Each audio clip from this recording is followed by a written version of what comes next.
नमस्ते। म चाहिँ समाज परिवर्तनको लागि बन्दुकको नालबाट मात्र होइन, कलम र कविताबाट पनि गर्न सकिन्छ भन्ने सोच बोकेको एक युवा हुँ। मैले चाहिँ मेरो गाउँलाई अलिकति पोजिटिभ सोच सबैको जाओस् भनेर एउटा कविता बनाएको छु। मेरो गाउँ चाहिँ मुगा हो। मुगालीहरूको लागि एउटा कविता है।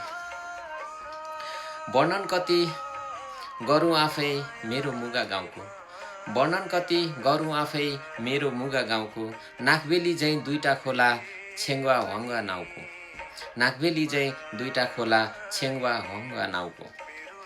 राम्चे भरि चिया बगान काभ्रे भरि आँप छ, राम्चे भरि चिया बगान काभ्रे भरि आँप छ, गाउँको तारिफ गर्दा गर्दै ओठै मेरो थाक्छ, गाउँको तारिफ गर्दा गर्दै ओठै मेरो थाक्छ। बारीभरि फलफुल खेती खेतैभरि धान छ, बारीभरि फलफुल खेती खेतैभरि धान छ, स्वर्ग जस्तो मुगा छोड्नु कसको मन मान्छ, स्वर्ग जस्तै मुगा छोड्नु कसको मन मान्छ।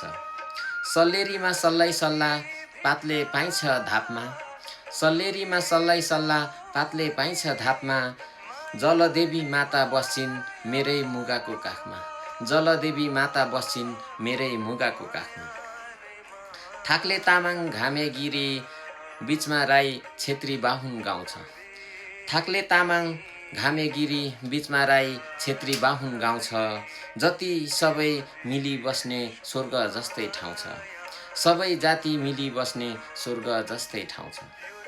भुजेलले भूमि छोडे भुली गए गाउँलाई, भुजेलले भूमि छोडे भुली गए गाउँलाई, स्वर्ग जस्तो मुगालाई सम्झी सबै आऊ है, स्वर्ग जस्तै मुगालाई सम्झी सबै आऊ है।